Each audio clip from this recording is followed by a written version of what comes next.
Hello everyone, this is Pastor Denise Davis from Change Ministry. Today is laundry day. Yay, y'all, I got up early, but it was still dark outside. But guess what? It didn't matter. It did not matter. I took Auburn Thunder with me.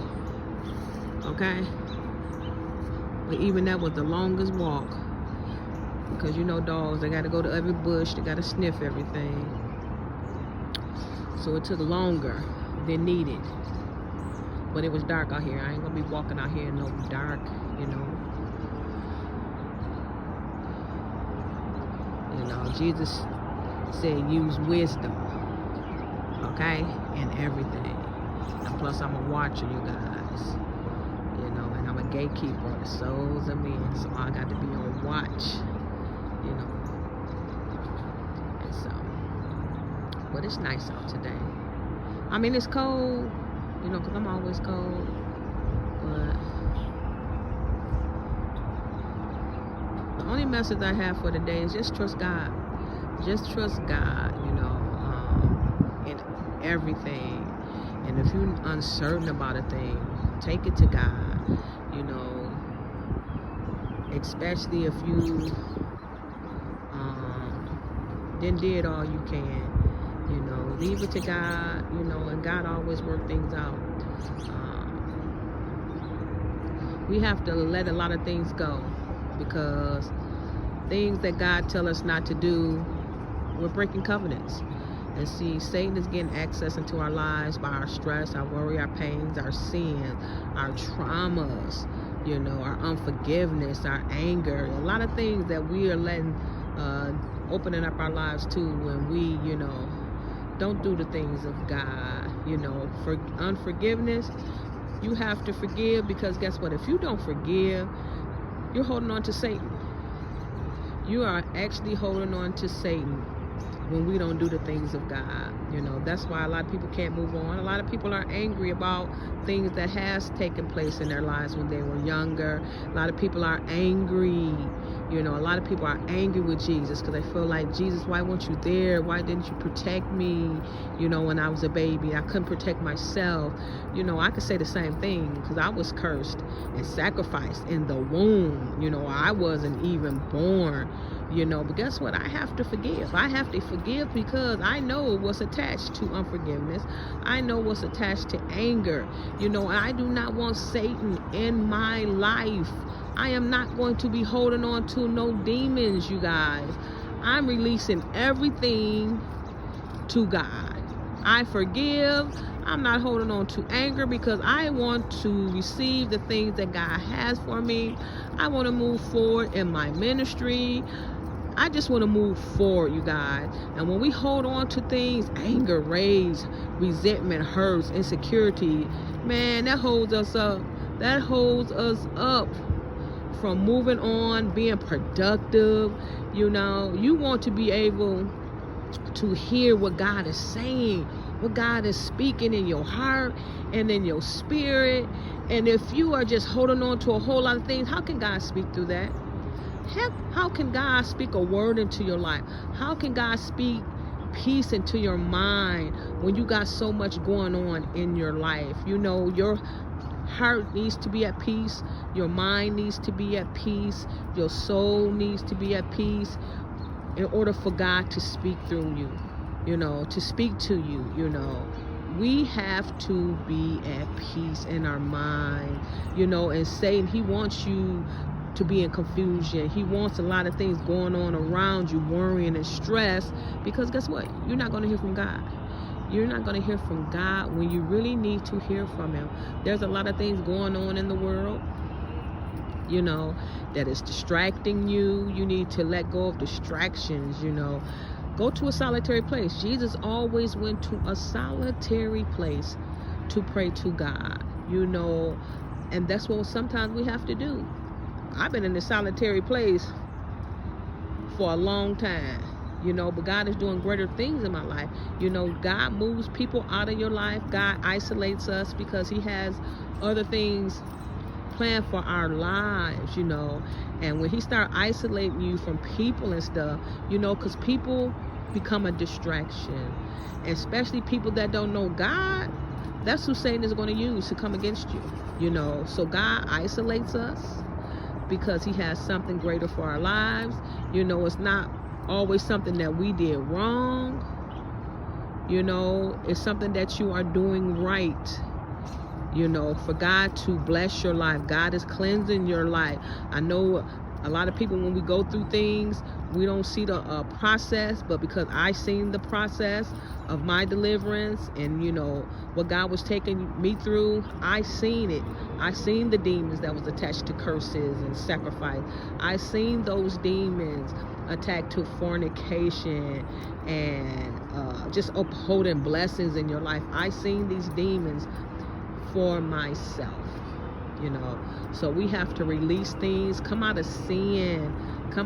Fornication is the worst. Fornication is the worst thing that we can do to ourselves. I wish I never knew fornication. I wish I never knew sin, but because I did, you know, I seen a lot, you know. So come out of sin. If you want to have a relationship with God, because God is not sin, okay? God is holiness, righteousness, and truth. We have to live our lives according to God, okay? And we know sin ain't of God. Stop playing. You know, sin is not of God. So in order to receive the things of God, you know, we have to come out of sin. I don't care. You might have a nice life. Well, I ain't stressing. I ain't worried about nothing. You know, I don't need to have a relationship with God. Yes, you do, because we still sinners. Okay, and you need somebody covering your soul, because when you leave here, you want to have everlasting with God, and some people may not want to have everlasting life with God, but I do, you know. So I need to have a Savior. I need to have someone to give me instructions and lead and guide me.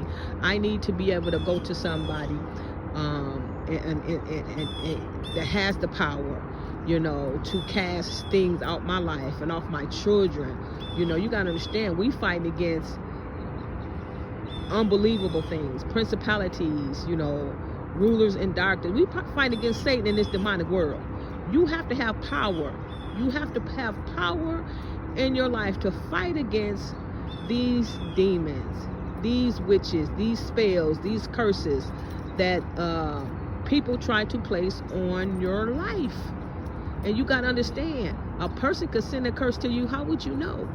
How would you know? Okay? And you got to understand, this is an evil, demonic world out here. You know, I wouldn't just put my trust in another human being. I'm just sorry.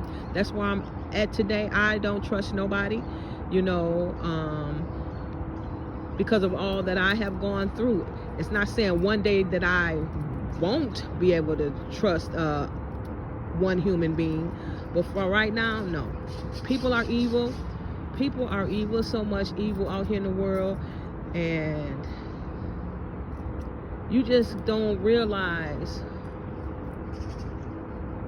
when you bring another person in your life, you don't know how dangerous that is, especially when you have no idea who this person is, because all you seeing is the outward appearance, or, you know, things that is going to get you in trouble anyway through fornication, you know. But because you don't see what's in a person, what's on a person's soul, you don't see generational curses on this person's life, poverty, sickness, disease, anger, rage.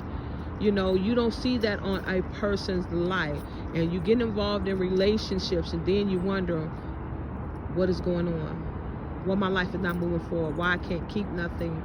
You know, you got to understand, you paying a high price when you bring someone in your life that God has not blessed to be there. And we know when we are in fornication, God is not in that. God is not in that. You know, when you are in fornication, you're sinning against God. You know, I don't care how great the love is. If you're in sin, it's not of God.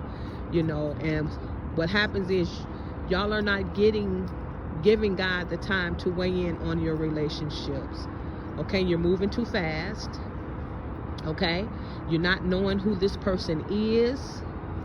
Okay, and you're not letting God weigh in on anything, and then you decide to marry a person, and this person is not who you now want to be married to, because this person is evil, this person is mean, you know, this person, you know, is going through so much. He can't keep a job, he's always sick, you know, he's always going through something, he's always, you know, saying hurtful things and mean things, you know, because he's angry, he's mad about the things, you know, that he went through in his life, because you didn't give God a chance. You didn't give God a chance, you know, to tell you not to marry this person, or to wait. You know, give this person a chance for me to cleanse his life, for me to bring deliverance to his life. We have to give God a chance, you know, to do whatever he needs to do in another person's life before you want to attach yourself to another human being. That's why a lot of people are so unhappy in their marriages, you know, because you didn't give God a chance to weigh in. Not saying that because people waited for God that their marriages is happy. No, because you're dealing with another human being. But if two people truly love God, if two people truly love God, okay, and they're waiting on God to bless that marriage, you know, so any situation that comes up in that marriage, you know, if we put God first, they're going to go to God to resolve it. Okay? You got to understand there's a big difference when you have God in a marriage, you know, instead of you going out here choosing who you feel like is going to be the right person for you, and then years down the road, that is not the person that you want to be in, that you want to be with, you know. And now you got to go to God and pray and ask God, Lord, I want to get out of this marriage. This is not what I wanted, you know. So before we get involved in relationships, you know, please let God weigh in on it.